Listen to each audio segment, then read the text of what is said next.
Bienvenidas, bienvenidos. Vamos a dar comienzo al panel Desarrollo Económico y Medio Ambiente, que forma parte de las jornadas Argentina 2050, ¿qué país queremos en 30 años? Un espacio que se propone debatir y reflexionar junto a intelectuales y referentes de organizaciones sociales y políticas, la naturaleza de la crisis que atraviesa la Argentina.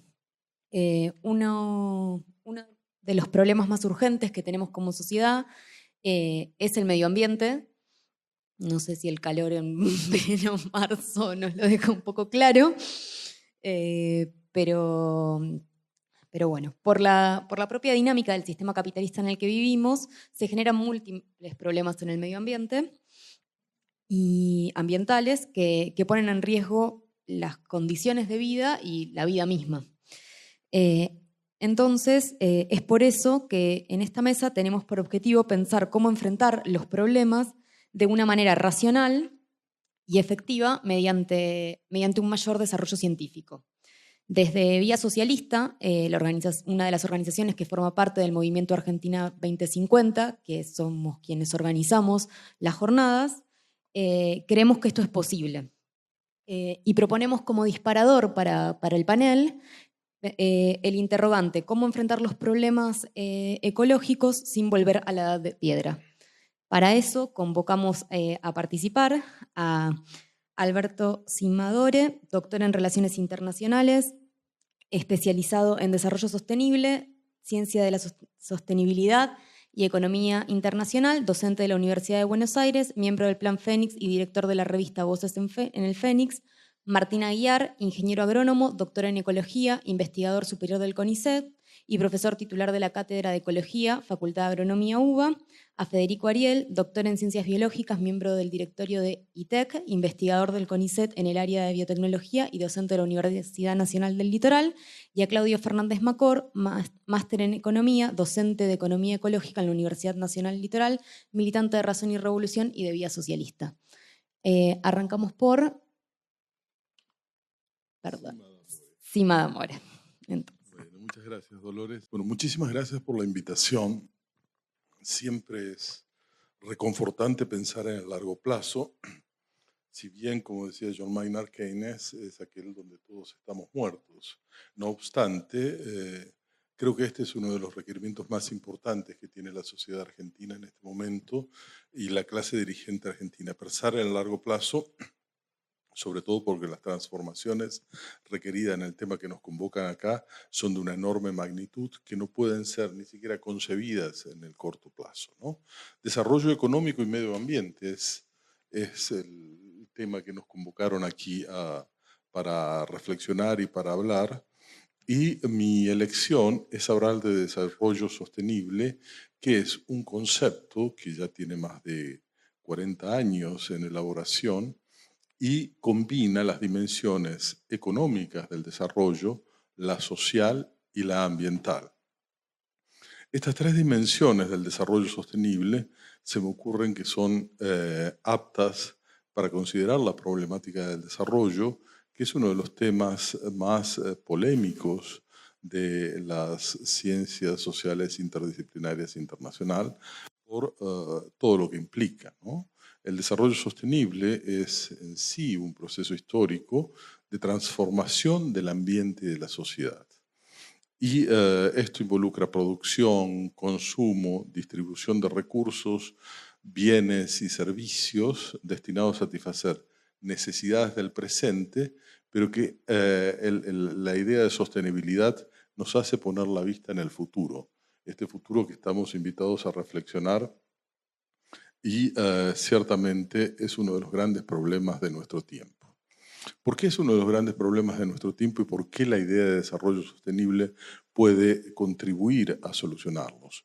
Primero porque por primera vez en la evolución de la teoría del desarrollo, estas tres dimensiones son tomadas en su entera complejidad y en sus interacciones, lo cual requiere ciertamente de aquellos que estamos en la ciencia y también de los que están en la política, una mirada apta para comprender y aprender esta complejidad y también de generar soluciones a los problemas urgentes de nuestro tiempo. La pregunta a la cual nos invitaba Dolores es cómo enfrentar estos problemas. Y la pregunta que yo voy a hacer, y acá con los colegas podemos luego responder es en el debate, es, en primer lugar, ¿la ciencia tiene respuestas para enfrentar estos problemas? ¿Es apta la ciencia normal a la cual todos nosotros hemos estado sometidos y somos evaluados permanentemente para enfrentar estos problemas en su complejidad? ¿O se requieren nuevas perspectivas? Voy a pasar luego a responder esta pregunta que me planteo y que después podemos debatir, pero ciertamente esta idea del desarrollo sostenible como proceso histórico de transformación es una idea que muchas veces es interpretada desde un punto de vista optimista, porque la gente entiende que estas transformaciones son, en la mayoría de los casos, positivas, cuando en realidad no lo son. La historia del desarrollo económico y la historia de la evolución de dimensiones centrales de esta idea de desarrollo sostenible, como es el ambiente o el clima o lo social o lo económico, muestran que estas transformaciones pueden ser muy negativas. Y muchos de los indicadores principales que tiene, por ejemplo, los objetivos de desarrollo sostenible, precisamente muestran que estas transformaciones han sido, hasta la fecha en muchos casos, negativas o han tenido impactos negativos que son muy relevantes para el medio ambiente, para la sociedad y para el clima. Entonces tenemos múltiples crisis que se están montando a la vez y que se van acumulando sus efectos. La crisis climática es quizás la más urgente porque estamos acercándonos muy peligrosamente al tipping point, es decir, aquel punto donde no hay retorno, donde definitivamente nuestro mundo tal cual lo conocemos va a cambiar probablemente de manera irreversible y esto ciertamente asusta. Pero también estamos presenciando otras crisis hace mucho tiempo que provocan enormes sufrimientos, en muchos casos evitables, como son la pobreza y el hambre. Estos son crisis que se vienen sumando hace mucho tiempo y ciertamente han causado más muerte y sufrimiento que todas las guerras mundiales juntas y todas las guerras importantes del último siglo. Thomas Pogge, un profesor de la Universidad de Yale, ha cuantificado las muertes producidas por las principales guerras en el mundo y ciertamente concluye que la pobreza produce anualmente una cantidad de muertos como muy superior al promedio de las muertes causadas por las guerras que ciertamente afectaron la historia de la humanidad. Entonces, estas crisis en el terreno social, como son la pobreza y el hambre, que no son solucionadas por las respuestas institucionales y económicas, ahora se conjugan con crisis ambientales y climáticas de una enorme proporción. Es una proporción que a veces uno no toma conciencia.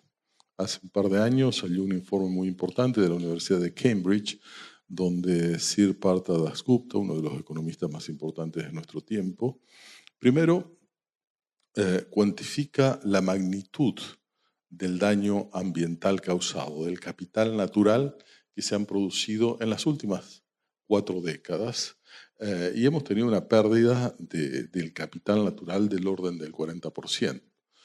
Y en el mismo tiempo, el capital, medido por la producción per cápita, se duplicó.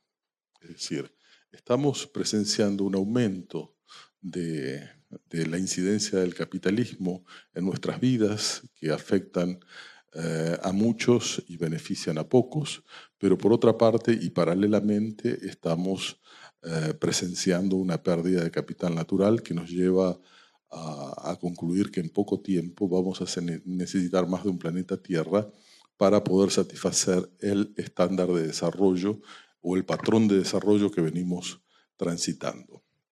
Esto ciertamente no es posible. No es posible desde un punto de vista físico, no es posible desde un punto de vista lógico y mucho menos desde un punto de vista moral. La idea del desarrollo sostenible es tender hacia el bienestar hoy, pero también pensando el bienestar de las próximas generaciones, y este camino que estamos transitando es inaceptable desde el punto de vista físico y desde el punto de vista moral, y la política y las instituciones deberán tarde o temprano responder ante esto. El desarrollo sostenible es más que un concepto como lo he definido ahora, y es un programa de Naciones Unidas que ha sido adoptado por 193 países, y muchas veces las personas no son conscientes de esto. Y esto es realmente importante tener en cuenta. Normalmente cuando estamos en auditorios como estos, tiendo a hacer una encuesta para ver cuántos conocen la Agenda 2030 para el Desarrollo Sostenible de Naciones Unidas, si conocen la adopción que ha hecho Argentina y la priorización de estos 17 objetivos y metas del desarrollo sostenible, y han visto en algún lugar, porque son datos públicos, la evolución de las metas e indicadores que se han fijado. Y como ahora no tenemos mucho tiempo, no lo voy a hacer, pero es sorprendente que muchas de las personas normalmente informadas no conocen esta agenda, que no tengo dudas es una de las agendas más transformadoras que ha generado la comunidad internacional desde su existencia.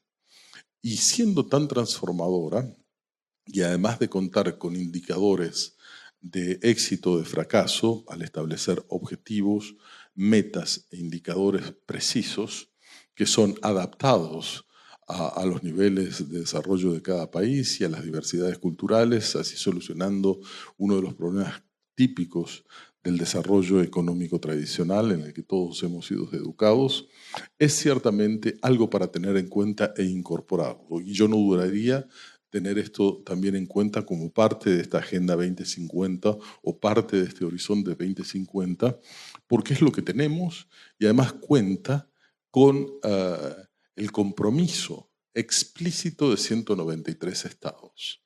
Esto es un compromiso que torna responsable a los gobiernos por cumplir esta agenda, que entre otras cosas se propone erradicar la pobreza extrema, reducir a la mitad la pobreza, disminuir la desigualdad, alcanzar indicadores de salud básicos para una vida saludable, con indicadores de nutrición, con metas ambientales y de seguridad pública, además de cooperación internacional. Es decir, una agenda extremadamente compleja que debemos tener en cuenta y sorprendentemente, no sé si a ustedes les pasa, no se ve en los debates políticos e institucionales y mucho menos en los medios de comunicación.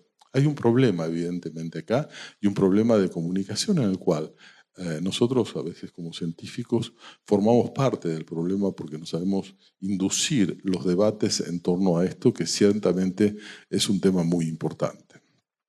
Haciendo esta crítica y autocrítica a nuestra profesión de científicos, un grupo de científicos del CONICET nos hemos propuesto lidiar con este tema partiendo de esta autocrítica. Muchas veces no comunicamos estos problemas complejos de difícil solución de una manera sencilla para generar un debate a nivel comunitario, a nivel social, que es indispensable, porque la magnitud de estas crisis que amenazan nuestra vida y la de nuestros hijos y nietos, ciertamente merecen toda la atención. Y este es un buen momento como para plantear esto y para buscar caminos alternativos. El CONICET ha generado mecanismos de respuesta que tampoco son muy conocidos, como son las redes institucionales orientadas a la solución de problemas como los que planteaste, Dolores. Y esto es algo que ha sido aprobado por el directorio. Hay muchas redes que están trabajando de manera parcial, pero no enfrentan, y esto es, insisto, una autocrítica, la problemática en su conjunto, las tres dimensiones al mismo tiempo del desarrollo económico, social y ambiental. ¿Qué pasa? En las teorías y en las estrategias convencionales, el desarrollo económico es la solución para los problemas de pobreza y desigualdad, según la mayoría de los libros, Esto no es necesariamente así. Podemos tener crecimiento económico, América Latina, en nuestro país y otros lo muestran, que además de destruir el medio ambiente, concentran la riqueza y en definitiva no produce el efecto esperado. Ahora, ¿qué pasa? ¿Se puede reducir la desigualdad y eliminar la pobreza sin crecimiento económico? Bueno, teóricamente sí. Y entraríamos a un conjunto de teorías que se llaman del decrecimiento, que todas las instituciones, todos los políticos y muchos de los colegas la evitan porque distribuir sin crecimiento es un problema político de una enorme magnitud. Los que tienen los recursos del mundo no son generosos con ellos, o los que tienen más poder en este mundo no tienen una tendencia a compartirla, y por consiguiente el conflicto que implica una distribución de recursos sin crecimiento es enorme. No obstante, esto es un problema que tenemos. No podemos continuar con los patrones y modelos de crecimiento económico que hemos presenciado hasta hoy, porque son destructores del medio ambiente, afectan el cambio climático, no producen los efectos deseados en términos sociales y ciertamente no han llevado a solucionar el Objetivo de Desarrollo Sostenible número 1, ni el número 2, ni tantos otros objetivos de desarrollo que tienen metas específicas en cuanto a pobreza, hambre y desigualdad. Entonces estamos en un problema porque el camino seleccionado por las instituciones y los gobiernos de este mundo y por las clases dirigentes es el camino incorrecto que nos lleva directamente a chocar contra una pared.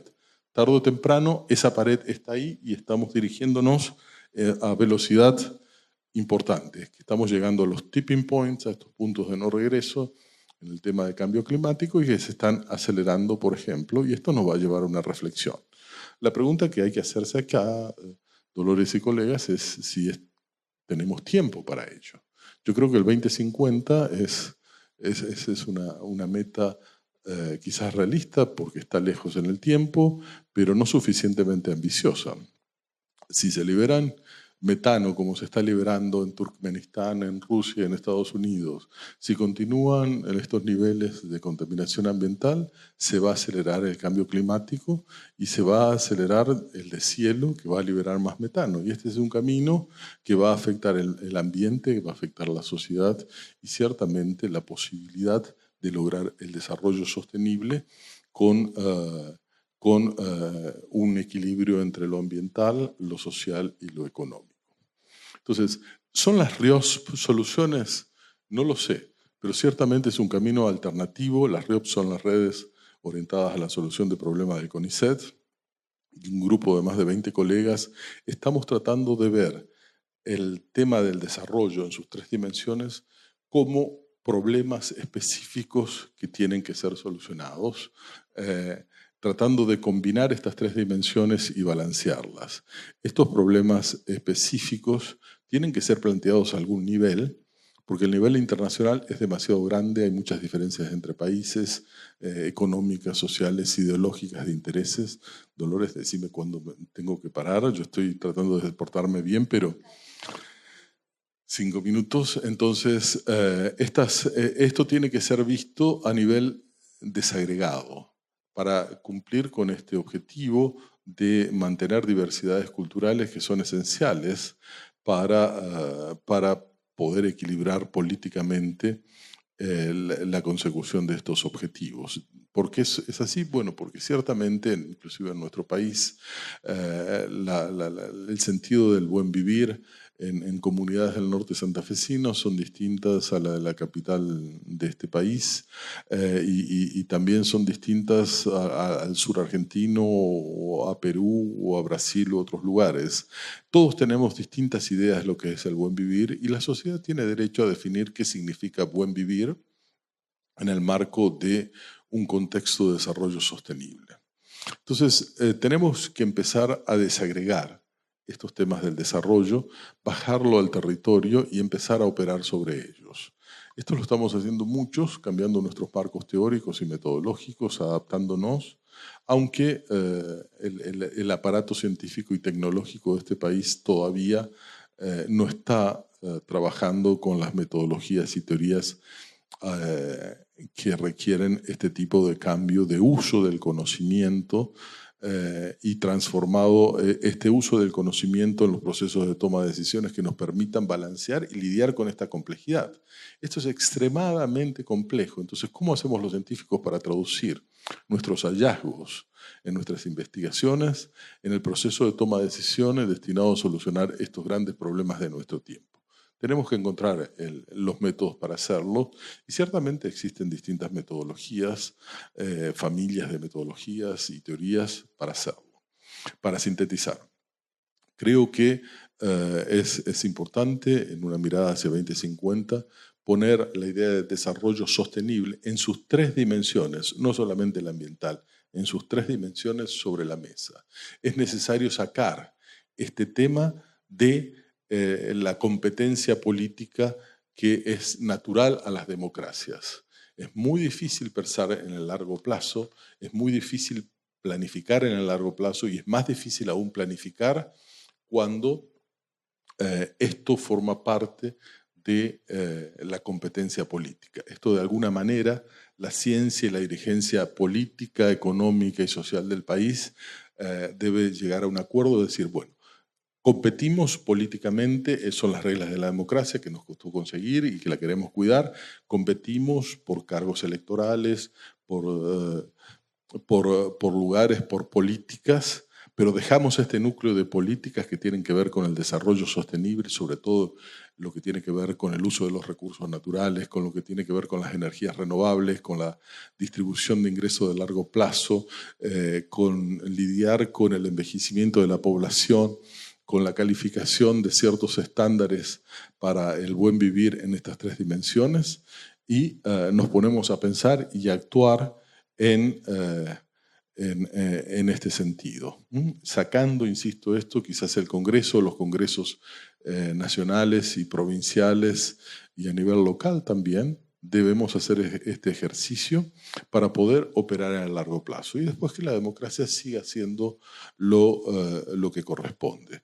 Sobre todo teniendo en cuenta, y esto termino aquí, que según la mayoría de los cientistas sociales que conozco y sobre todo de todos aquellos que trabajan el desarrollo de largo plazo, los problemas de desarrollo actual que tenemos han sido causados principalmente por las instituciones.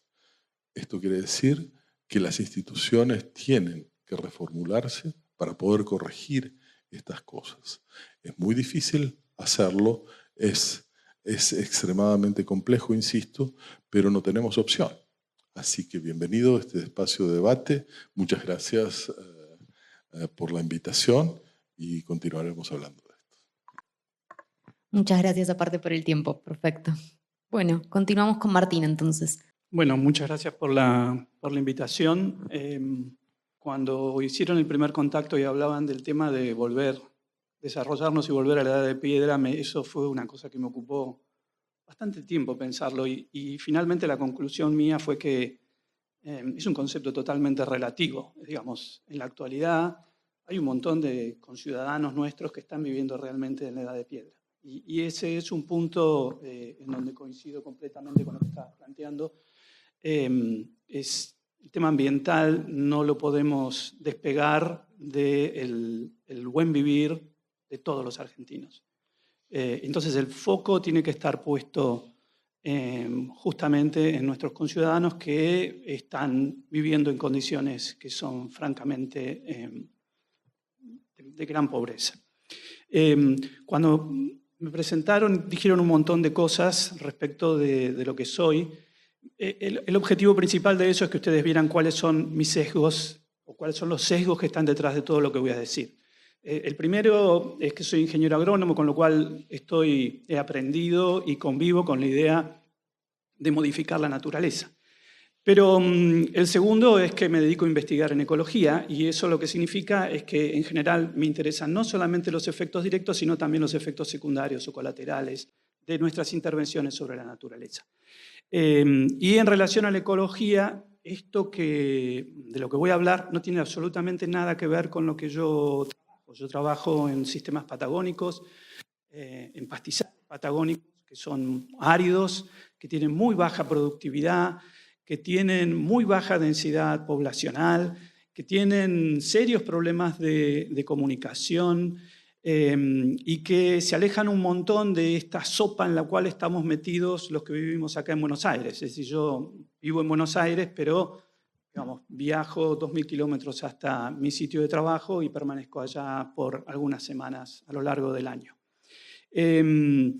Bueno, entonces, mi charla tiene básicamente, o lo que yo quería hablarles es de lo que estuve pensando. No van a encontrar absolutamente nada de original en lo que voy a decir, de nuevo, porque no es el área en la cual yo trabajo e investigo, ni siquiera en el área en la cual yo enseño en la facultad de agronomía. Mi charla tiene como 3 partes. La primera es, bueno, hacer un listado de los indicios que tenemos sobre esta... a mí me gusta seguirlo a Bruno Latour y no hablar de crisis ambiental, directamente, digamos, reconocer que el cambio está acá.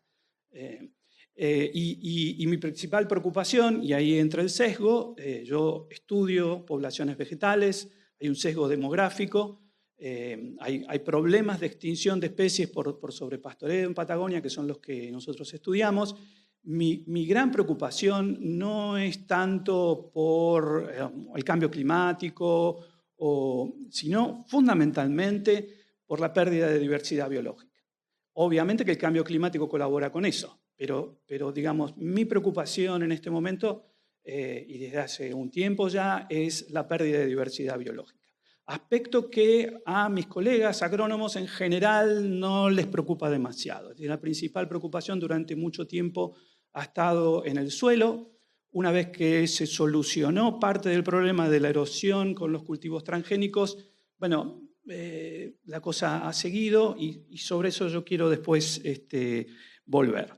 Entonces, como antecedentes, me gustaría por ahí sí traerles algo que es el libro de un arqueólogo que se llama Charles Redman, de la Universidad de Texas, que lo que hace es estudiar el impacto de las civilizaciones humanas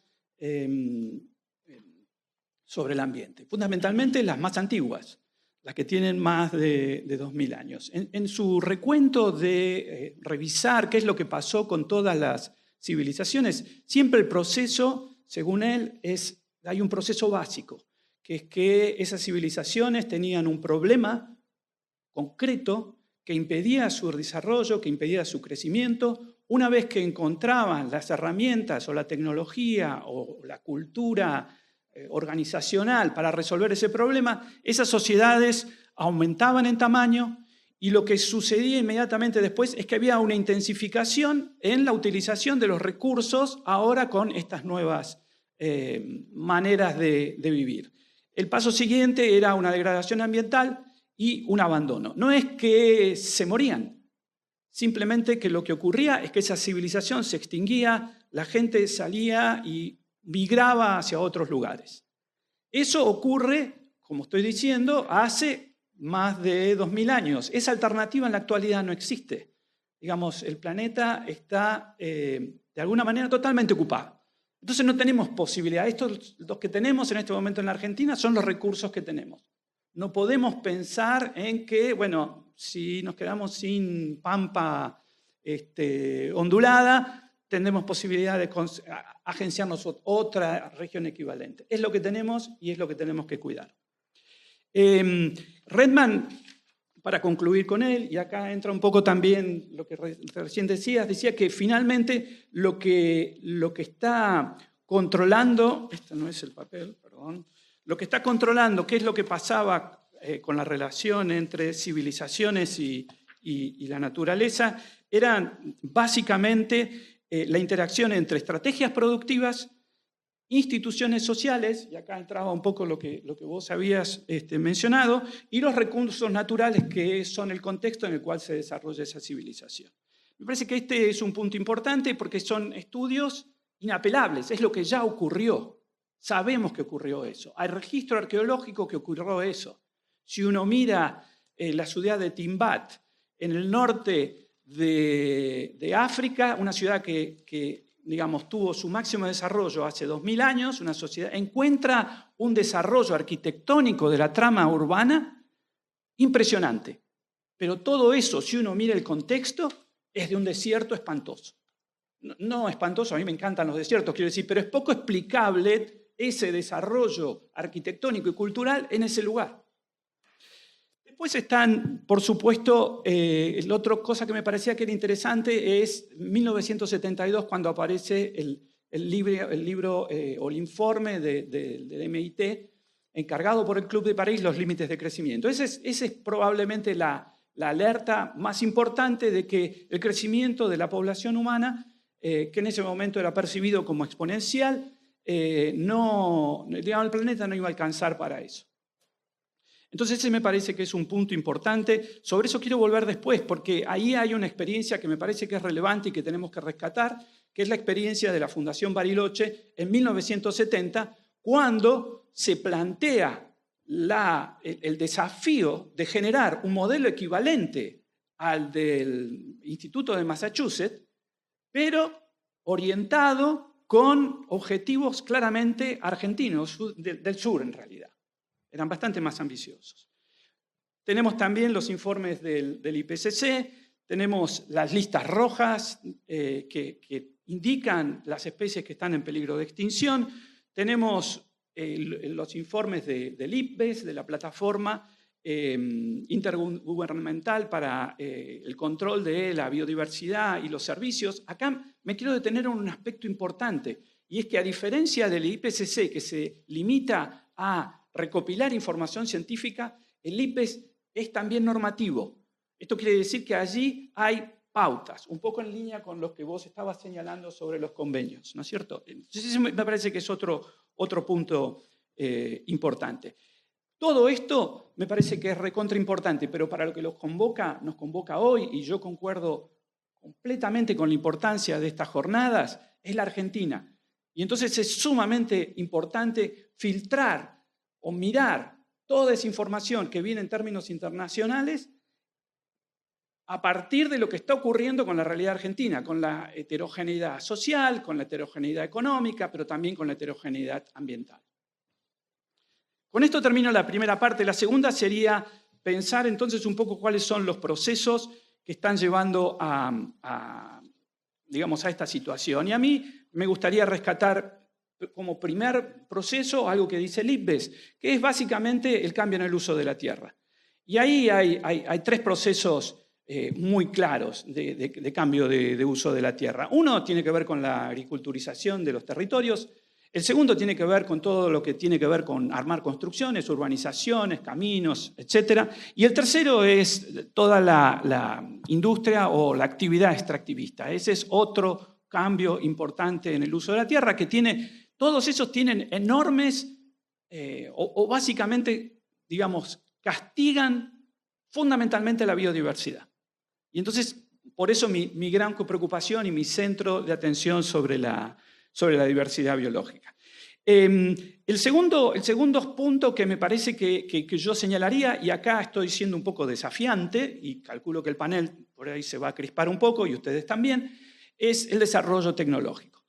Me parece sumamente importante rescatar las ideas del economista del 1800, William Jevons, que hablaba de la paradoja, y él decía que cada vez que el ser humano aprendió a manejar eficientemente un recurso natural, lejos de disminuir la demanda de ese recurso natural, la demanda aumentaba.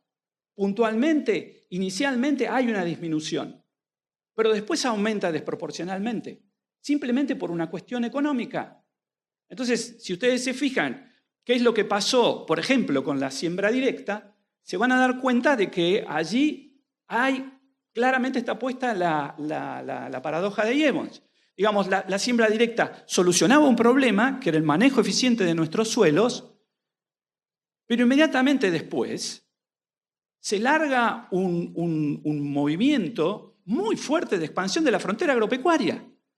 Y empezamos a poner en juego recursos naturales, ambientes, biodiversidad, que antes de ese cambio no entraban en el circuito agrícola. Entonces me parece que yo pondría el hincapié de nuevo, en que el desarrollo tecnológico no necesariamente va a solucionar los problemas ambientales que tenemos. Es más, me atrevo a decir de que es parte del problema. El tercer impulsor me parece que es la cultura del consumo. Digamos, eso, hay un autor que yo sigo, que trabaja en Alaska, y que en uno de sus trabajos refiere que en 1914 alguien que se dedicaba a hacer marketing, publicista, Harry Tripper, dice: lo que tenemos que hacer ahora, 1914, es enseñarle a la gente a usar más de lo que han estado usando anteriormente. Y eso es lo que nos ha pasado. Digamos, si uno mira qué nos pasó en 2020 con la pandemia, de pronto quedamos enjaulados. Pero muy rápidamente, y eso claramente disminuyó el consumo, pero muy rápidamente creció el consumo a través de la industria no quiero hacer nombres, pero la industria del comercio electrónico, ¿no? El comercio por Internet. Entonces, esa cultura la tenemos, y la tenemos todos. Yo no estoy acusando, digamos, no me siento de ninguna manera libre, pero me parece que eso es un punto central. Por eso, después voy a proponerles de que el tema es también de las instituciones, también de los gobiernos, bla, bla, bla, pero es claramente personal. Y bueno, el cuarto impulsor es la visión capitalista. En ese sentido, hace poco leí a Mark Fisher y me golpeó fuertemente. Él dice: en 1980, Margaret Thatcher se paró delante de los huelguistas, que creo que eran mineros, y les dijo: este es el único modelo. Este es el único modelo, el modelo capitalista. Y creo que hemos sucumbido a eso. No estamos viendo la posibilidad, obviamente que la discutimos, pero como sociedad no lo estamos viendo. Entonces vamos a una agenda sobre los cambios que me parece que habría que hacer. El primer punto que me parece que tenemos que afrontar es cambiar la visión antropocéntrica que tenemos. Digamos, nosotros estamos mirando la naturaleza con una visión claramente antropocéntrica. Digamos, la Biblia en algún momento, uno de los libros más antiguos, propone que Dios en un momento dice, le dio al hombre y a la mujer la naturaleza para su solaz. Y en otro momento dice y presenta la figura de Noé como el que tiene que salvar a la naturaleza del gran diluvio. Son dos visiones antropocéntricas. Tenemos que cambiar eso, tenemos que pasar a una visión biocéntrica en donde básicamente los seres humanos son tan importantes como las especies y son tan importantes como los aspectos de lo que nos rodea que no es viviente. En ese sentido, recomiendo el libro de Janet Bennett, que me parece que hace un fuerte hincapié en tratar de instalar una nueva teoría, una nueva cosmovisión, en donde lo viviente y lo no viviente entra o forma parte del ensamble o comunidad que nos está afectando. El segundo punto que es clave es trabajar para lograr tener una ley, si es que, creo que hasta donde yo sé todavía no la tenemos, de ordenamiento territorial. Necesitamos una ley de ordenamiento territorial, tanto ordenamiento territorial urbano como rural. Necesitamos discutir, o las sociedades, los territorios necesitan discutir cómo quieren vivir y cómo quieren utilizar el contexto en el cual están viviendo. El tercer punto es cambiar la cultura del consumo. Me parece que claramente tenemos que pasar a una frugalidad. Ahora, eso no se lo podemos exigir a todos por igual. Como dije yo, tenemos un montón de conciudadanos que no se les puede, viven en frugalidad o peor que frugalidad. Entonces, a esa gente evidentemente es el foco de nuestra atención para tratar de elevarlos. El resto de nosotros, me parece que lamentablemente vamos a tener que volver a la máxima de Epicuro, que en realidad me dijo una colega que era de Epicuro, pero yo se la leí a Ursula Le Guin. Ella dice, en Homelas, un libro de ella, una ciudad, la gente era feliz porque sabía discriminar.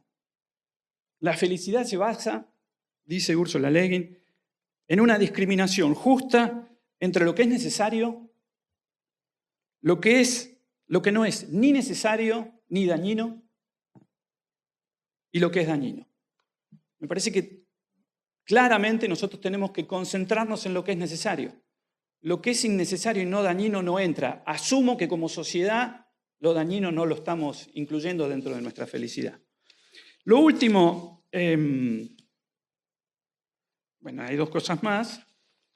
Es reconocer la disonancia cognitiva. Me parece que en parte este grupo de CONICET está planteando eso. Digamos, cada vez que nosotros presentamos resultados científicos que van en contra de lo que la gente piensa, la gente no los va a aceptar. Y eso tenemos que, como sociedad, aceptarlo, y esa disonancia cognitiva tenemos que trabajarla. El anteúltimo punto es reconocer el miedo. No podemos tener miedo. Y ahí me gusta el filósofo francés Marc Augé, que habla de los nuevos miedos. Estamos bombardeados constantemente por medios que arman un paquete con un montón de cosas. En el mismo paquete entran crímenes de niños, problemas ambientales, femicidios. Digamos, es una situación que tenemos que abrirla y tenemos que tratar el tema ambiental, el miedo por lo ambiental, de manera bien diferenciada.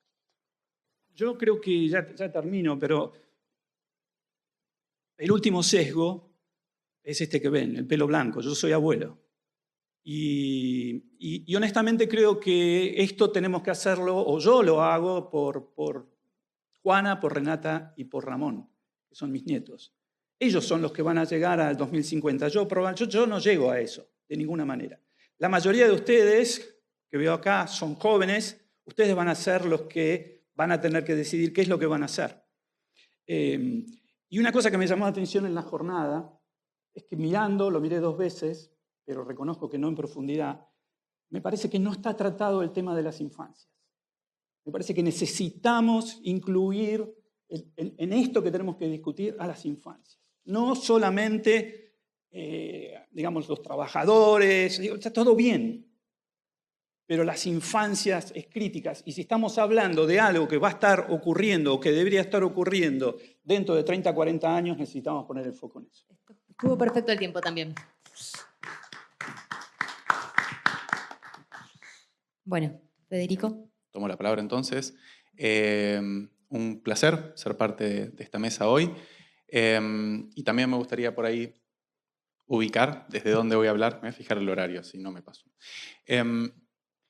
Aparte de ser investigador de CONICET y docente, soy biólogo molecular, y eso tiene que ver con lo que voy a decir. Pero además acabo de cumplir 40 años y me parece que pertenezco a una generación de científicos y científicas que hacemos lo que hacemos o que debemos hacer lo que hacemos con 2 perspectivas ineludibles. Una es la de género y la otra es el ambiente. Y lo digo desde una mesa en la que somos 4 oradores varones, que, digo, estaría bueno como autocrítica o crítica constructiva de que la diversity matters. Realmente necesitamos miradas diversas para construir soluciones más sustentables.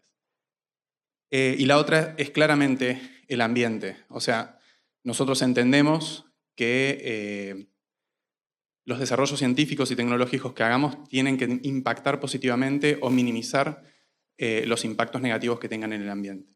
O sea, somos una sociedad inmersas en un ambiente y como tal tenemos que respetarlo para respetarnos.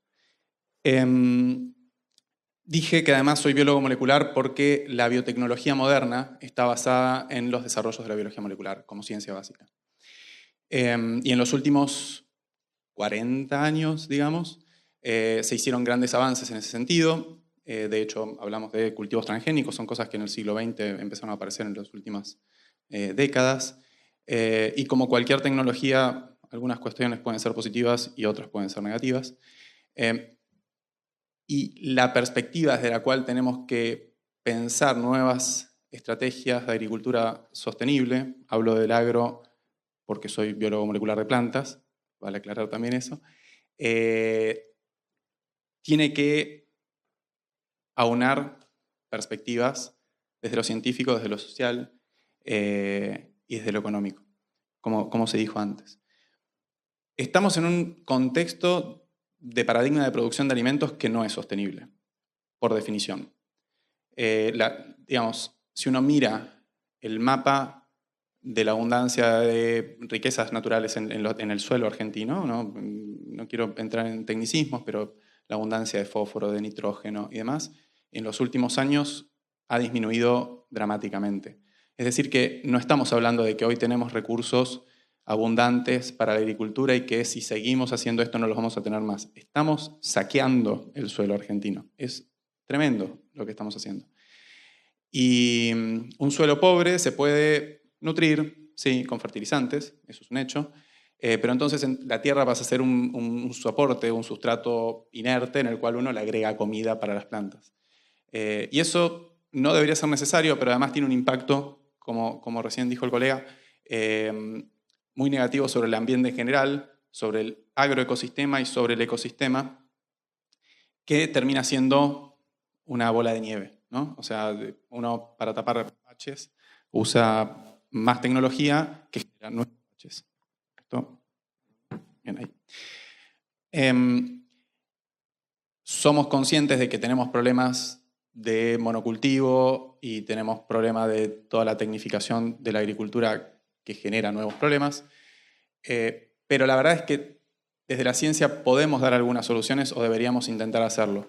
Digamos, hay muchos planteos en la sociedad y en los medios, en los ámbitos de discusión, que plantea como una dicotomía, un dilema entre producción o ambiente, productividad o ambiente, ¿no? O cuidamos el ambiente y no producimos y volvemos a la edad de piedra, o maximizamos la producción, las ganancias, el crecimiento y demás. Y en realidad, si de algún lado podría eventualmente llegar a salir alguna solución que pueda amalgamar una buena productividad de cultivos con un mayor respeto al ambiente, es desde la ciencia. Necesitamos, por ejemplo, entender mejor a las plantas para poder diseñar estrategias de agricultura más sostenible. Si no entendemos cómo las plantas se comunican con el ambiente, entonces jamás vamos a poder darle las señales que corresponde para poder maximizar su producción sin afectar tanto el ambiente. Todos esos procesos que apunten a los objetivos que mencionaban antes de sostenibilidad de Naciones Unidas y demás, en cuanto a la producción de alimentos, es claramente una transición. Y esa transición es lenta, pero tenemos que marcar siempre ese rumbo. O sea, tenemos que tener claro en cada uno de nuestros desarrollos científicos y tecnológicos hacia dónde estamos yendo. Lo digo porque hay experiencias recientes y no tan recientes en los cuales para ambos lados, digamos, en que demuestra que cuando uno toma decisiones tiene un impacto directo. Por ejemplo, Cuba, Revolución Cubana, uno de sus objetivos posteriores fue terminar con la zafra, ¿no? con la caña de azúcar, un monocultivo muy dañino y demás. Sin embargo, no prohibieron la zafra al año siguiente. Cuba necesitaba las divisas. Entonces, la gran diferencia al año siguiente de la revolución fue quién estaba involucrado en la zafra, la típica foto del Che participando de ella, y de quién iba a ser la renta de esa zafra. Pero las divisas las necesitaban. Habría sido un delirio pensar en que iban a deshacerse de la caña de azúcar de un día para el otro, o del monocultivo de la caña de azúcar de un día para el otro. Algo así se podría pensar con la soja en la Argentina. Uno dice, bueno, la soja es un problema, es un monocultivo. Sí, hay grandes territorios en Argentina donde la soja es un monocultivo. ¿Podemos mañana resolver eso? Y no. Ahora, ¿qué vamos a hacer con las divisas que genera la soja? Bueno, eso es una discusión que sí tenemos que darnos para poder cambiar la situación en un proceso de transición. El uso de agroquímicos también es un gran problema en la Argentina y en el mundo, pero sobre todo en países agrícolas como la Argentina. Prohibirlos, o sea, producimos alimentos basados en una lógica, en paradigmas, que requiere de estos agroquímicos. Prohibirlos de un día para el otro también es un problema. Existe la experiencia muy reciente de Sri Lanka, que entre todos los líos políticos y sociales que tiene, prohibieron los agroquímicos. Se redujo un 70% de la producción de alimentos de un año al otro. O sea, imagínense que en Argentina no haya comida el año que viene. Es un problema en serio grave. Argentina, que además es un país que siempre nos jactamos de producir alimento para 400 o 500 millones de personas, cuando en realidad lo que producimos es alimento equivalente para 400 o 500 millones de personas. O sea, no producimos comida para nosotros. Producimos en todo caso comida de animales o granos que pueden ser utilizados para generar energía además, pero no producimos comida para 400 o 500 millones de personas. De hecho, si uno mira la distribución, los datos que voy a decir no están actualizados a este año, pero prácticamente el 1% del territorio sembrado en Argentina. Argentina hay unos 40 millones de hectáreas sembradas. El 1% corresponde a la comida que comemos todos nosotros todos los días, ¿no? Hortalizas y demás. Sin embargo, representa el 10% del Producto Bruto Agropecuario.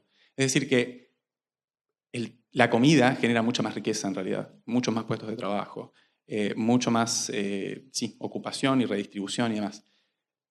Pero las lógicas de producción de alimento y la lógica económica detrás de la producción de alimentos exige otra cosa o fomenta otra cosa. En el sur de Argentina, en el Valle del Río Negro, se están reemplazando fincas de frutales por maíz. Obviamente genera muchísimo más dinero un árbol, más riqueza, un árbol de peras o de manzanas que el maíz. Pero la lógica de producción de alimentos hace que hay demanda a nivel internacional de maíz, hay una vía fácil de venta y a los dueños le conviene y se terminó, se produce maíz. Y eso significa menos exportación de calidad, menos comida para nosotros y producimos maíz demandado por otros países para alimentar cerdos. Es un problema. Entonces, es mucho más complejo que decir hacemos tal o cual tecnología. Hay un libro, estuve notando en el teléfono los libros que fueron recomendando, de un agrónomo francés que se llama Marc Dufunier, que se llama Famine au Sud, Malbouffe au Nord, que significa hambruna en el sur, comida chatarra en el norte, y que habla sobre los excesos en la producción de alimentos, los excesos respecto al ambiente, ¿no? Del ambiente y la sociedad en el sur global, y el derroche de comida en el norte y la mala distribución de la comida en los países centrales, de todos modos. En ese libro hay un capítulo entero dedicado a países como Brasil o Argentina, que tienen no solamente un gran porcentaje de su PBI dependiente de la producción de alimentos o de la agricultura en general, sino que además, ¿cuál es la posición del sector agrícola en ese país? No es lo mismo un agricultor en Francia, donde necesitan de subsidios constantemente para poder mantener su pequeña finca, que los pures de siembra en Argentina. O sea, estamos hablando de dos situaciones sociales y económicas totalmente diferentes. Y este autor propone para países como la Argentina el hecho de poder considerar la tecnificación como una herramienta para relocalizar recursos. ¿A qué me refiero con esto? Argentina está importando entre 4 y 5 mil millones de dólares en agroquímicos. Es un montón de plata. Y es solamente un insumo de todo lo que necesita el agro para producir. Eso lo está importando. Taxear eso, o sea, poner impuestos a esa importación, sería una forma de poder usar esos recursos para investigar el tema de la producción argentina de alimentos en Argentina, desde diferentes perspectivas, no solamente económicas o de agronomía o de agrobiotecnología, sino también sociales, económicas y demás, como para proponer nuevas estrategias de producción de alimentos. Y además, en todo caso, usar ese dinero como para subsidiar la producción de alimentos sostenible en los cordones urbanos y demás. Sostenibles no solamente en cuestiones ambientales, sino también económicas para los pequeños agricultores. Si uno puede generar los mecanismos para que todas las instituciones públicas, por ejemplo, compren comida, hortalizas, digamos, de productores con cierta trazabilidad y con ciertos apoyo y contención desde la estructura estatal, genera un circuito que los contiene. Ese tipo de cosas se pueden promover y lo que propone este autor es, por ejemplo, bancar ese tipo de proyectos con impuestos a la importación de agroquímicos, que es algo de lo que dependemos tecnológicamente hoy en la Argentina por los paradigmas de producción de alimentos y que no nos están sumando mucho ni en términos ambientales ni en términos sociales. En ese contexto, quería por ahí terminar que uno de los títulos que dijo Dolores de mí era que formo parte del directorio de ITEC, que ITEC es la empresa entre CONICET e YPF, donde YPF pone básicamente los recursos y CONICET pone los investigadores y las investigadoras. Estoy en el directorio representando al CONICET y ITEC tiene como objetivo este año lanzar una nueva sede que se llama ITEC Agro, o eso en realidad es un consorcio entre ITEC, CONICET y el Ministerio, que es en un centro nuevo, que es el Centro de Innovación en Agricultura Sustentable, y que viene como a ocupar un lugar de un eslabón que falta un poco en la Argentina, que es cómo transformar desarrollos científicos que están buenos en tecnologías. Eso pasa en cualquier área de la ciencia en la Argentina, y la verdad es que cuando el Estado intervino en algunos ejes clave, o digamos, en algún objetivo importante, a la Argentina le fue bien. Digamos, Argentina exporta reactores nucleares, Argentina hace sus propios radares. Entonces, eso en el agro no existe. Nunca apostó, seguramente por una cuestión de una serie de estructuras socioculturales e históricas respecto al agro en la Argentina, pero no hay forma de capitalizar los desarrollos científicos que están buenos en tecnologías propias. Nosotros estamos importando tecnologías que podríamos producir en la Argentina. Podríamos desarrollar inoculantes, por ejemplo, bioinoculantes, en lugar de con cepas de microorganismos que vienen de otros lugares del mundo, extraídos de los mismos suelos donde se van a usar. Digamos, y eso existen un montón de grupos de investigación que se ocupan de esas cosas. Y sin embargo, transformar eso en tecnología requiere el interés de una gran empresa. Si es extranjera, poco le puede llegar a importar lo que estemos desarrollando para nosotros mismos. Y faltan esos eslabones. Entonces, ITEC Agro esperamos que sea una herramienta como para transformar desarrollos científicos en tecnologías que puedan aportar a la agricultura sostenible y seguramente canalizarla a través del brazo económico, la división que tiene YPF, que es YPF Agro, pero también seguramente a través de otros actores del mercado. Pero bueno, eso creo que es una buena noticia. Esperemos que trascienda los diferentes momentos históricos de la Argentina y que podamos en unos años hablar de ITEC Agro con el mismo orgullo con el cual hablamos de INVAP o de ARSAT o de otras grandes, o Nuclear Eléctrica Argentina o otras esos grandes proyectos que terminaron bien. Así que bueno, gracias y les doy la palabra. Bueno, buenas tardes a todos. Bueno, el tema de la mesa es muy interesante, muy desafiante. Creo que posible también, que es desarrollo sustentable sin volver a la edad de piedra. ¿Cómo alcanzar el desarrollo sustentable sin volver a la edad de piedra? Creo que es muy desafiante, en primer lugar porque pienso que como muchos han dicho acá, o todos han dicho, estamos en, podemos poner el nombre que queramos, pero en una crisis medioambiental ya. No quiere decir que mañana se acaba el mundo, pero business as usual, en algún momento algo va a empezar a suceder. Y claro, esto requiere de una solución ahora, requiere de empezar a planificar o a resolver los problemas ahora, pensando en, el nombre de la mesa nos induce a eso, en cómo mitigar esos problemas, y no digo eliminarlos, porque a esta altura creo que es imposible, sí mitigarlos, pero sin rifar la producción o la productividad del trabajo, o sin caer, digamos, en visiones románticas alrededor de cómo resolverlos, que en este país a veces un poco asustan, ¿no? Que tiene que ver con eliminar ramas completas de la producción, por ejemplo, no hacer más agricultura en La Pampa, o no hacer un tipo de agricultura en La Pampa a partir de mañana, o cerrar toda la actividad minera, o cerrar toda la actividad hidrocarburífica. Y bueno, eso digamos, es una abstracción, un romanticismo que desconoce la relación entre la sociedad y la naturaleza.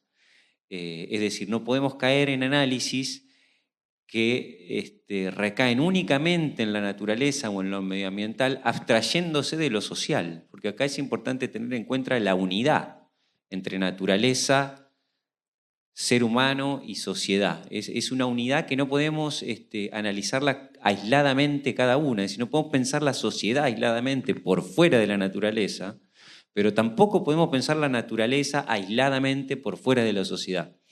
Y eso toma formas concretas, digamos, en este país, concretamente en la Argentina, esa forma de análisis, que creo que es la pertinente para empezar a discutir y pensar lo productivo y lo medioambiental, adopta condiciones específicas, ¿no?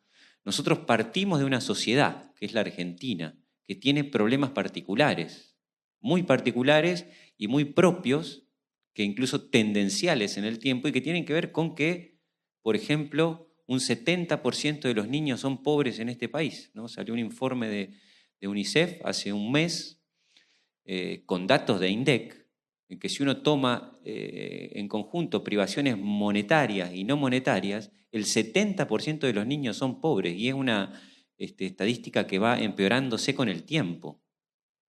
Y vemos que la producción en la Argentina es un desastre. Yo creo que con excepción de la soja en este país, en los últimos 30, 40 años no apareció nada. La soja y todo lo involucrado a la soja.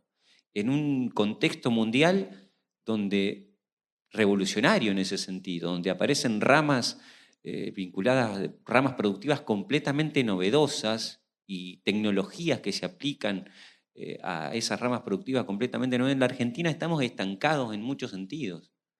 Y lo vemos en la productividad del trabajo. Uno toma las estadísticas de productividad del trabajo desde fines de los 70 hasta hoy y la Argentina está estancada en un contexto de incremento en la productividad, es decir, está cada vez más lejos del mundo, de la media mundial, por lo tanto cada vez más marginados y cada vez más chiquitos, y cada vez se produce más pobreza y desempleo y población sobrante y los salarios son cada vez más bajos, etcétera, etcétera, etcétera. Este es el contexto social de partida.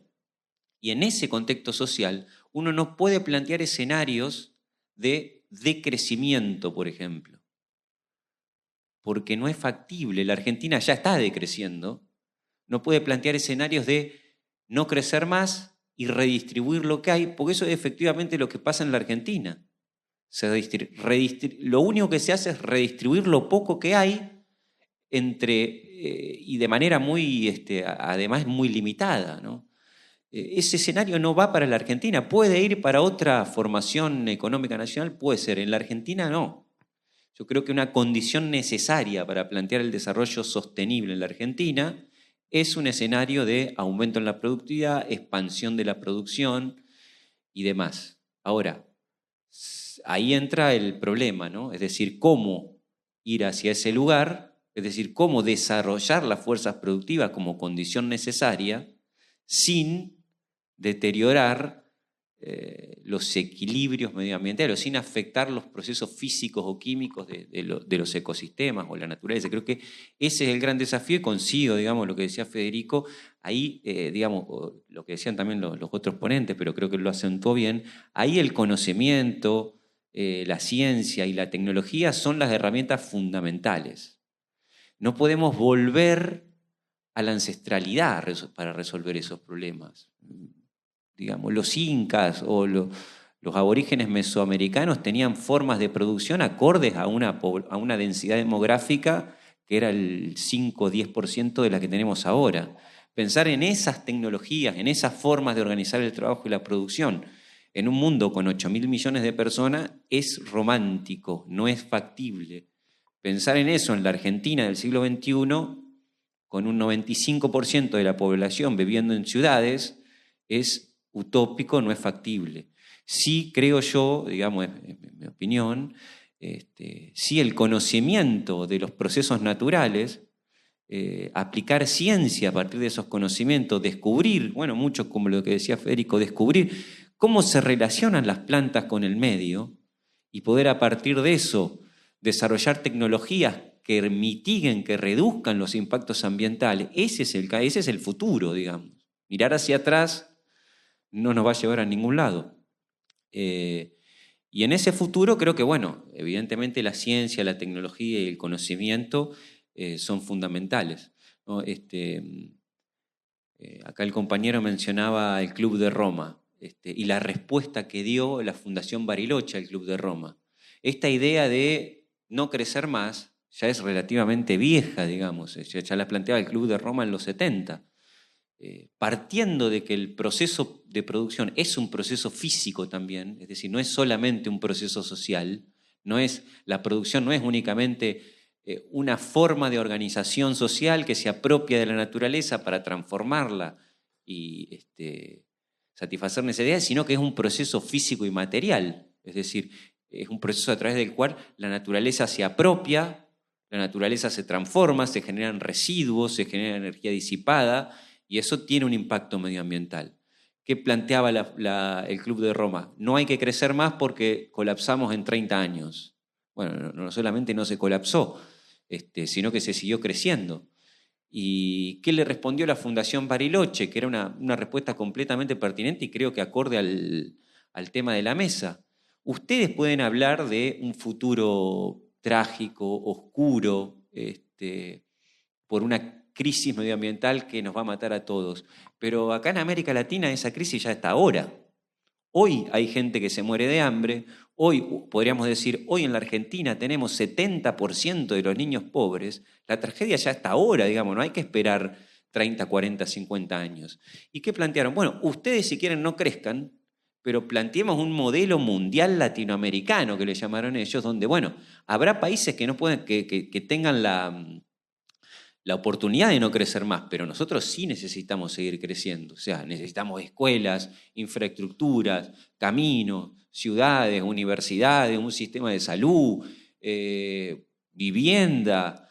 Necesitamos satisfacer necesidades incluso biológicas de una parte importante de la población, y eso requiere crecimiento. Y ese crecimiento, bueno, tiene consecuencias medioambientales. Y ahí es donde decía,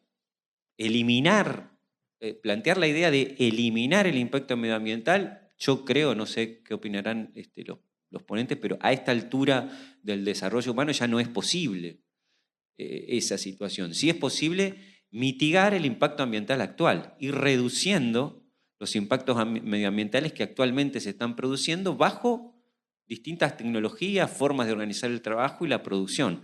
Creo que en este punto la planificación es fundamental. No le podemos pedir al mercado que haga esto. Es decir, no le podemos pedir al mercado que organice la producción, que organice el trabajo, que sesgue el desarrollo tecnológico hacia un determinado lugar, porque eso no va a pasar. Es decir, el mercado no va a resolver la cuestión medioambiental porque la naturaleza no entra en las decisiones del mercado. El capitalismo, en su devenir de la acumulación, no incluye a la naturaleza porque la naturaleza no es trabajo, no quiero entrar en eso, pero la naturaleza, al no involucrar trabajo, no crea valor en el capitalismo. Tiene un valor de uso, porque sin naturaleza nada es posible, pero no tiene valor, con lo cual el capital no la incluye dentro de su dimensión, dentro de su lógica de acumulación. Puede degradarla todo lo que quiera, que no sufre las consecuencias, y es más, todo lo contrario. La agricultura pampeana es un ejemplo de eso, digamos. Es un tipo de práctica capitalista que degrada la naturaleza, pero no se degrada la propia la propia acumulación capital. Todo lo contrario, se acelera. Surgen nuevas ramas productivas que estimulan esa producción, es decir, toda la industria de agroquímicos y el desarrollo de la industria agroquímica y la acumulación de capital en la industria agroquímica está ligada a la degradación de la tierra pampeana. Hay a veces cierta complementariedad entre la acumulación de capital, la degradación y nuevas ramas de acumulación de capital que se van desarrollando sobre esas condiciones degradadas. Por lo tanto, al capital no le podemos pedir sostenibilidad medioambiental y al mercado tampoco. Ahí es necesaria la planificación estatal, racional, consciente, científica. Por supuesto, no una planificación estatal que ponga una agrupación política a gestionar la energía, porque eso no va a ningún lado, pero sí una planificación estatal racional, científica, objetiva, que en base al conocimiento que se genere y al conocimiento acumulado y a las posibilidades tecnológicas, logre dar respuestas factibles, sostenibles, a los problemas medioambientales actuales, sin rifar productividad del trabajo, sin liquidar áreas completas de la producción, ¿no? Bueno. Entonces, en ese sentido, creo que me parece importante rescatar digamos, esa unidad entre la naturaleza y la sociedad, esa unidad analítica, que yo creo que digamos, podemos sintetizarla en la producción. sea, la producción sintetiza esa unidad. Y analizar la producción implica meterse en la dimensión medioambiental y meterse en la dimensión social, porque ahí confluyen. ¿Qué es la producción en términos físicos? Bueno, nos organizamos en una determinada sociedad para, a través del trabajo, apropiarnos de la naturaleza, someterla a diferentes etapas de transformación para satisfacer una necesidad humana, ¿no? Es decir, lo social implica lo natural y lo natural no puede ser analizado por fuera de lo social. Yo tampoco comparto la idea de que sea posible una visión biocéntrica de la sociedad, porque la propia visión biocéntrica ya es antropocéntrica. Construir una sociedad biocéntrica, que podría ser posible, es una construcción antropocéntrica también. Es decir, nosotros no tiene valor, la naturaleza no tiene un significado per se, por fuera del significado que le podemos dar como sociedad. Lo que hay que disputar es la construcción de ese significado. ¿Qué significado y qué valor le vamos a dar a la naturaleza? Entendiendo que no es una abstracción, que no hay un deseo de proteger a la naturaleza o de sostener al tiempo porque la queremos únicamente, o porque el osito panda, sino porque es parte de la satisfacción de nuestras necesidades. Somos naturaleza, necesitamos de la naturaleza para satisfacer nuestras necesidades, y en tanto la naturaleza se degrade, o la capacidad de la naturaleza para generar valor de uso se degrade, nos degradamos nosotros mismos. Socavamos las condiciones necesarias para producir los bienes y servicios adecuados para la reproducción de la vida. Así como el capitalismo socava el trabajo, lo deteriora, lo aliena, lo transforma en sobrante, socava también la naturaleza. Socava las dos fuentes de riqueza, la naturaleza y el trabajo.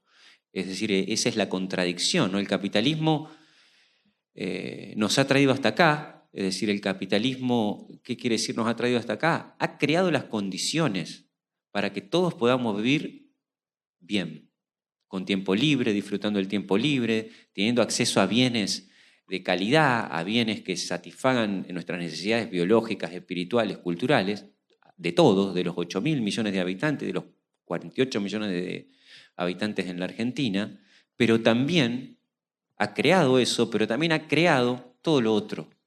Ha creado la degradación, ha creado la desigualdad, ha creado el desempleo, ha creado la alienación, que es tan importante, ¿no? El trabajo repetitivo, inhumano, y ha creado la degradación de la naturaleza, es decir, son las dos caras. Bueno, enfrentar el futuro es enfrentar esta situación.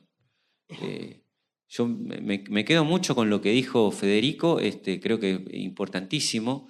Creo que el futuro es ese, digamos. Es una planificación racional y científica desarrollada desde el Estado por un sujeto específico, no por cualquiera, sino por el sujeto, por el obrero, por el ciudadano, podríamos decir, con el objetivo de ir hacia ese lugar. Es decir, de que aprovechar las condiciones que ha generado el capitalismo, las condiciones del desarrollo en las fuerzas productivas que ha generado el capitalismo, aunque en este país todavía hace falta más desarrollarla, y a través de la ciencia y la tecnología ir modificando las tecnologías, la forma en que se organiza el trabajo, la forma en que se organiza la sociedad. Y creo que hay muchísimas, y cierro ya con esto, hay muchísimas posibilidades tecnológicas en ese sentido. Con la planificación, con el mercado no. La primera que uno mira rápidamente y digo realizables en el corto plazo es la organización urbana. Hoy en día las ciudades, aquí en Buenos Aires, pero también en el interior, las ciudades crecen de manera extensiva. Y eso implica un despilfarro de recursos monumental, no solamente energéticos, sino también en la ineficiencia en el transporte, la ineficiencia en la infraestructura pública, en las escuelas, en la comunicación, en todo. Y la imposibilidad de desarrollar un sistema de transporte público. No pueden las ciudades seguir creciendo extensivamente a a contrario de lo que dice el sentido común. La concentración urbana genera una reducción muy importante en el impacto medioambiental y en las posibilidades de desarrollar un sistema de transporte público eficiente y una infraestructura pública eficiente. Esto con la planificación se puede lograr. ¿Qué estamos diciendo? Bueno, tecnología, formas de organizar la vida social que reducirían el impacto ambiental. Y así hay muchas posibilidades, ¿no? Creo que en agricultura también la posibilidad de desarrollar tecnologías que reduzcan los impactos ambientales actuales sin deteriorar la productividad del trabajo también están ahí, digamos. Es realmente asombroso esto de que en un país agrario no se apueste al desarrollo tecnológico en la agricultura en algún sentido, digamos. Me asombra realmente. Y bueno, cierro, no quiero, digamos, quería enumerar algunas tecnologías posibles para ir. Creo que esto de la organización urbana es importante, hay otras también, pero cierro acá para no irnos mucho con el tiempo.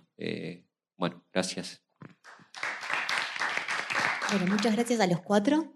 Y tenemos media hora, 25 minutos para preguntas. Gracias.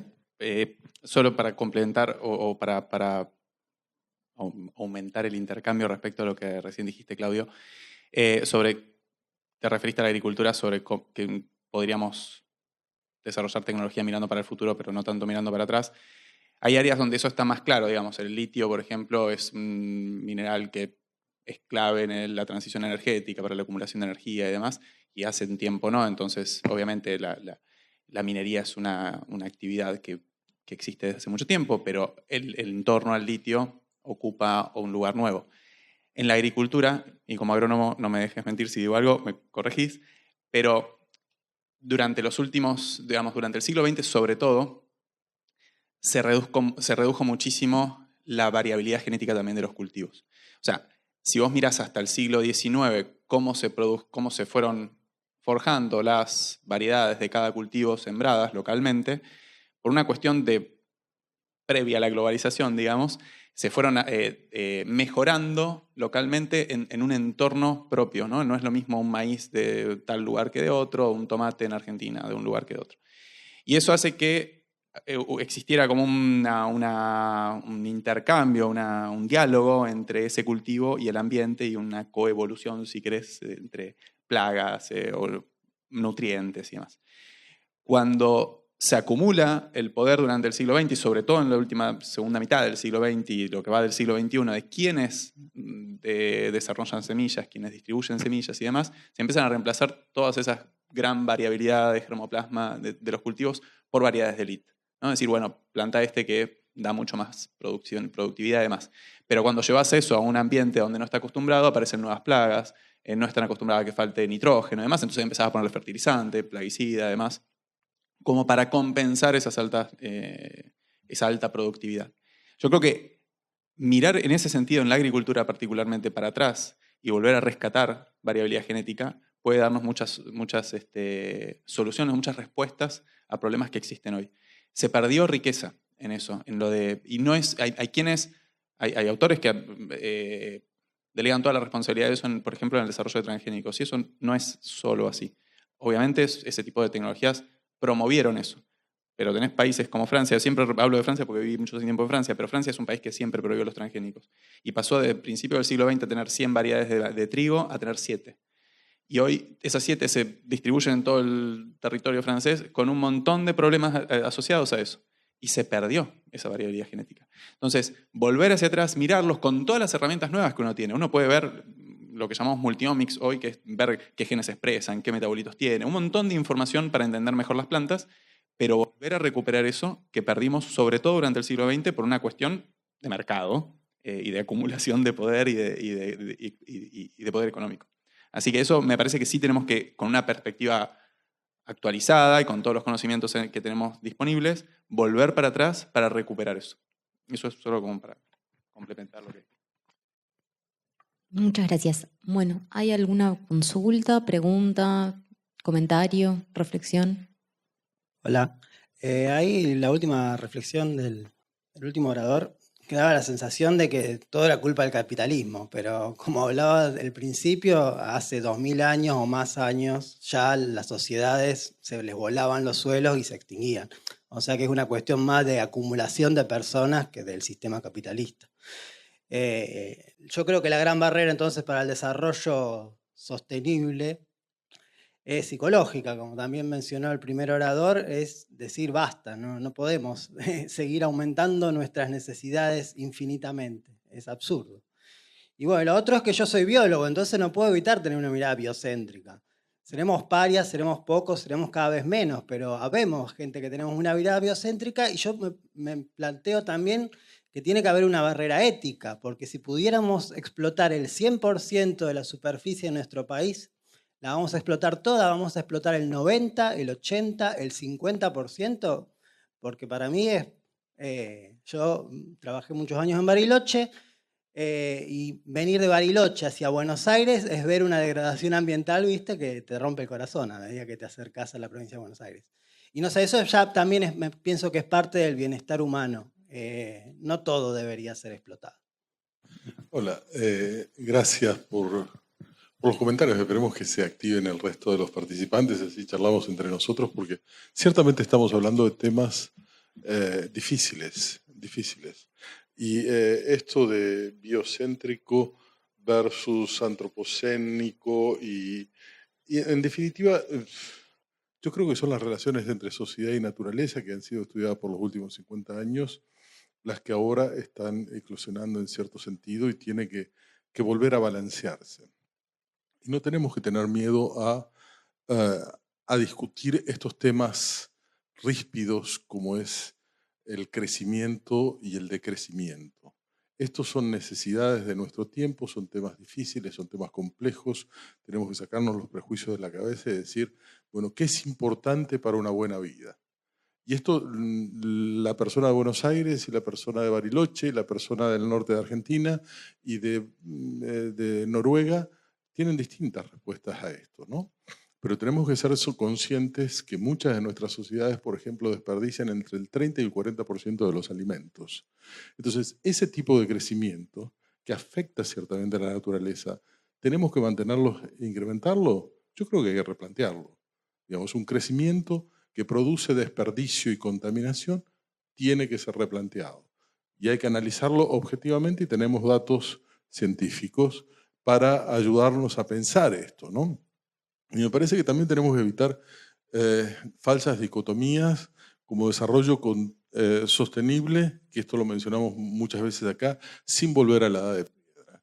Eso es absurdo. Estamos en la época de la inteligencia artificial, digamos, de la robótica, de desarrollos increíbles desde el punto de vista tecnológico que hacen imposible volver a la edad de piedra. Estamos en otro mundo. Y acá es conveniente volver a repensar, digamos, lo que es una sociedad compatible con la vida, en primer lugar, y una sociedad compatible con principios éticos universales que existen.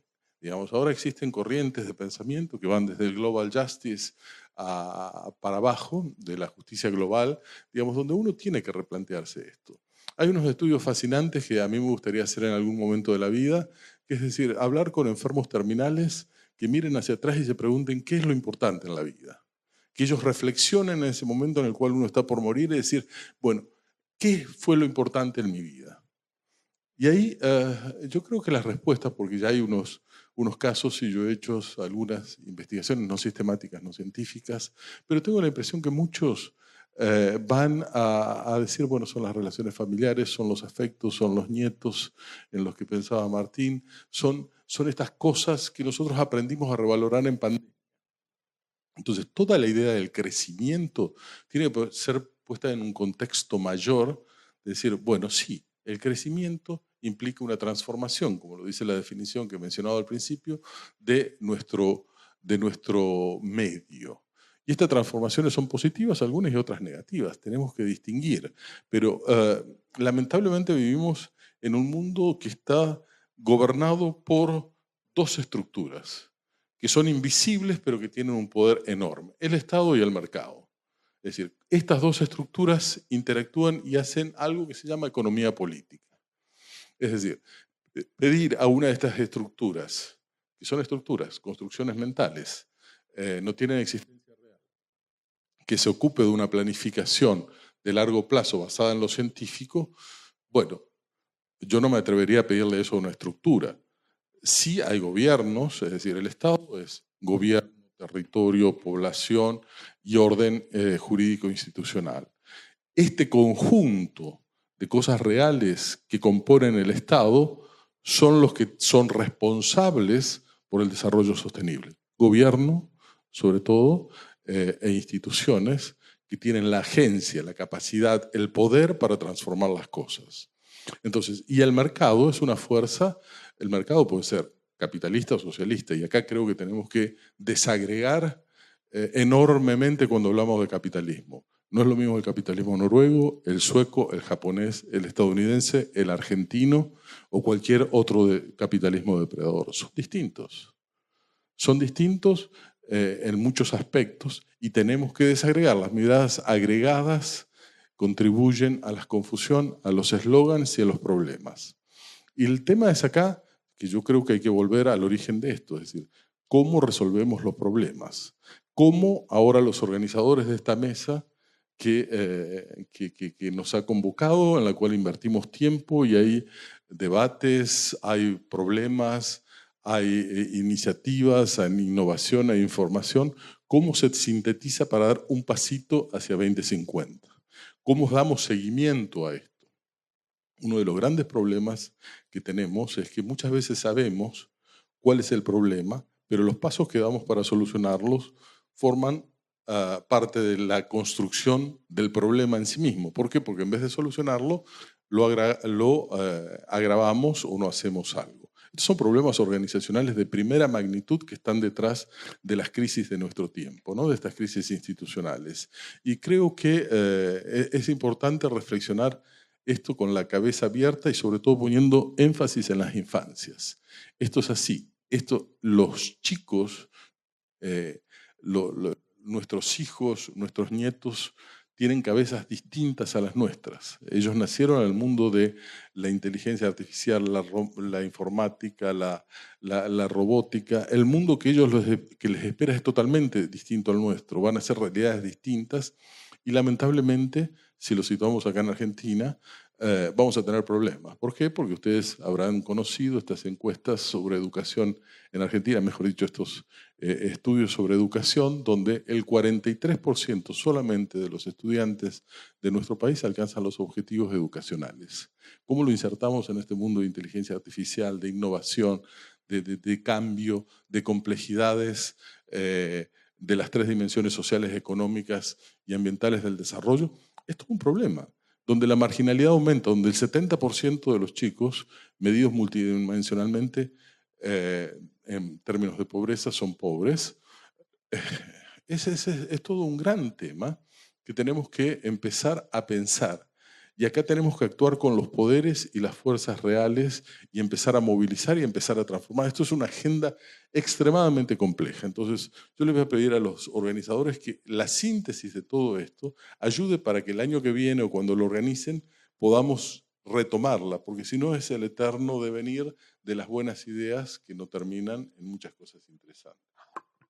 Bueno, una pregunta.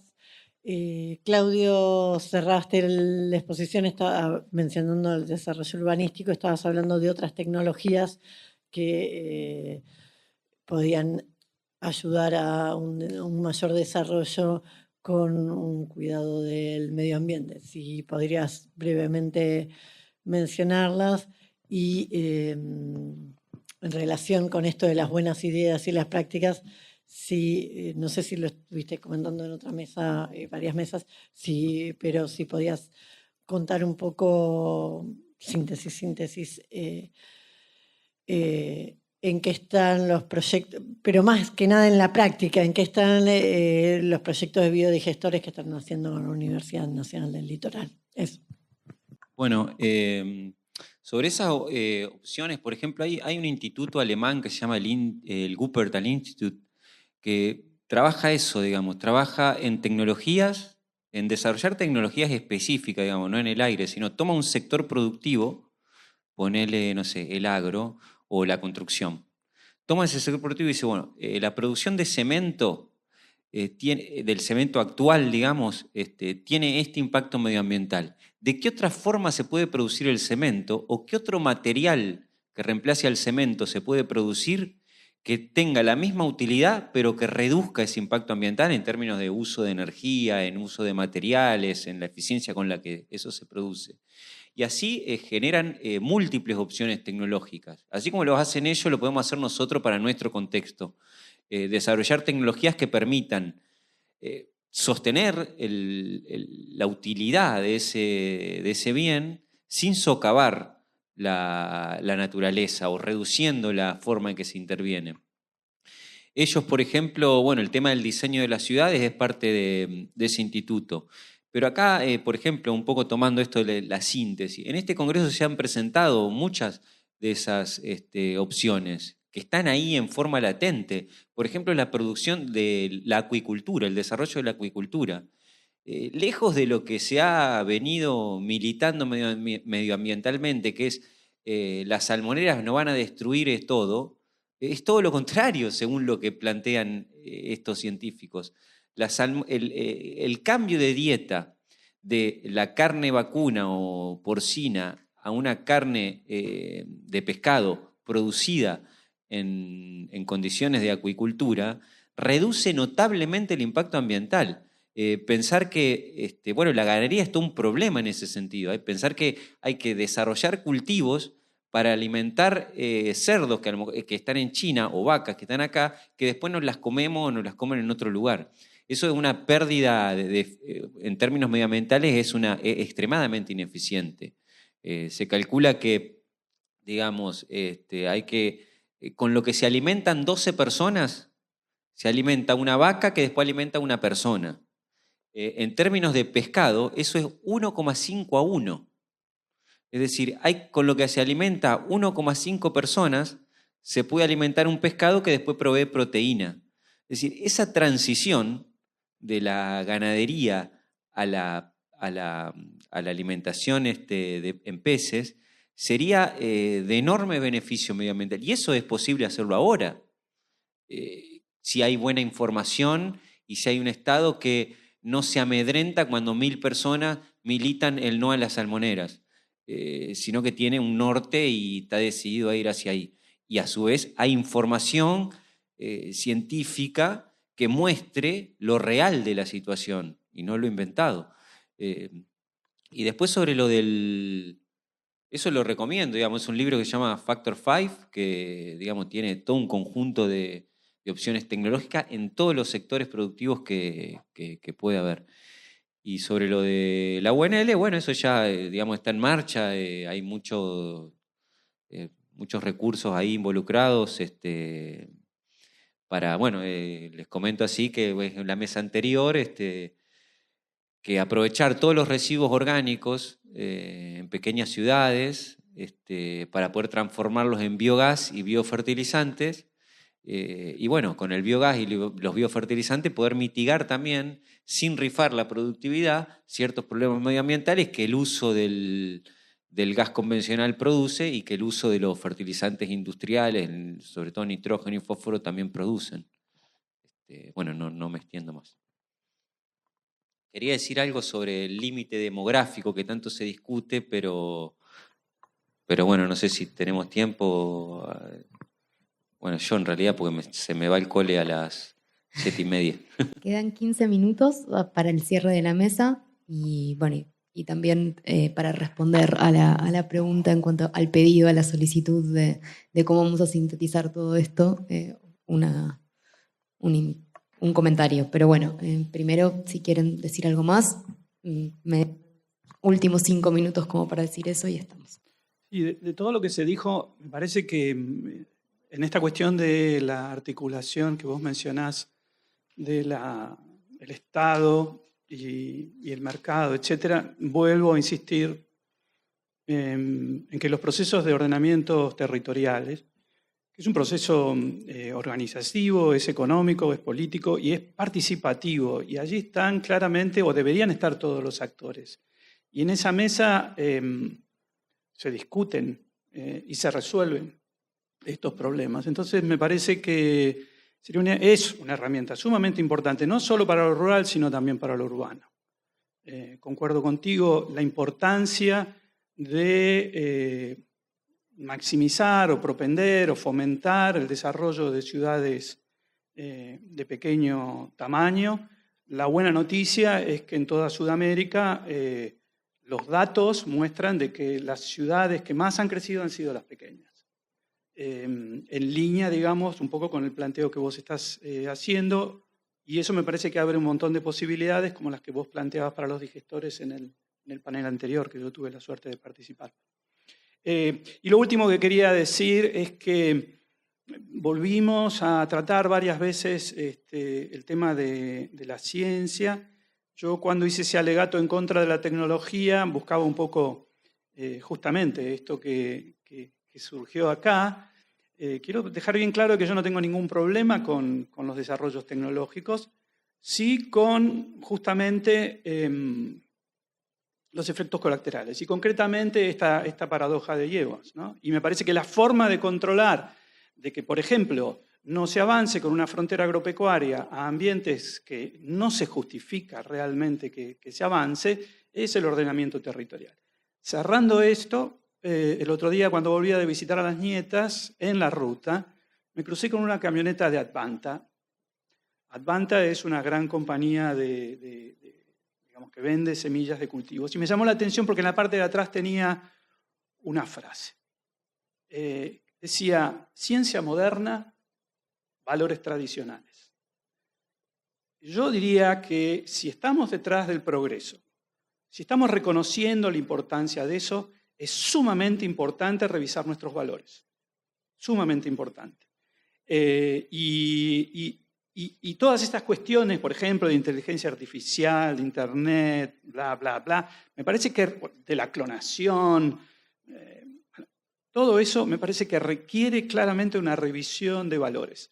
La agronomía en particular no la tiene. No hay definición de valores.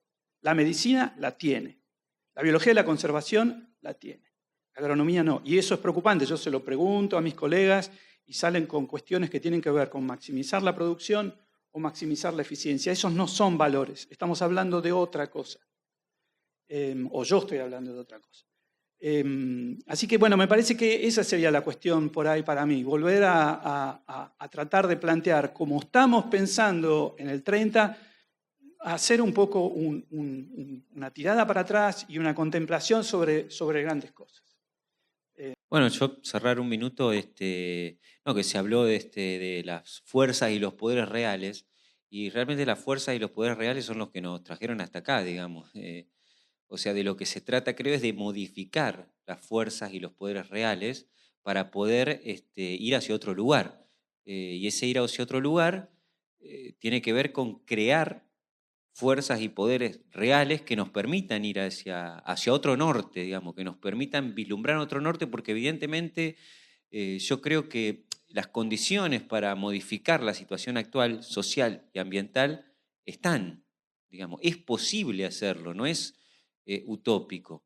Sí es utópico pensar que se puede hacer bajo las fuerzas y los poderes reales. Efectivamente, de lo que se trata es de construir fuerzas y poderes que nos permitan ir hacia ese otro norte al que necesitamos ir, ¿no? Quiero agregar algo. Lo tenía anotado y no lo dije. Yo no creo en las causalidades. Yo creo que hay acciones y hay reacciones. Pero no deja de ser llamativo que después de 1972, que fue cuando salió el informe de los límites de crecimiento, las curvas de Piketty muestran que la inequidad aumentó primero en Estados Unidos y después en Europa. Entonces, claramente, a mi modo de ver, yo no creo en confabulaciones, ni pretendo, pero claramente hubo un llamado de atención de que la naturaleza planteaba límites.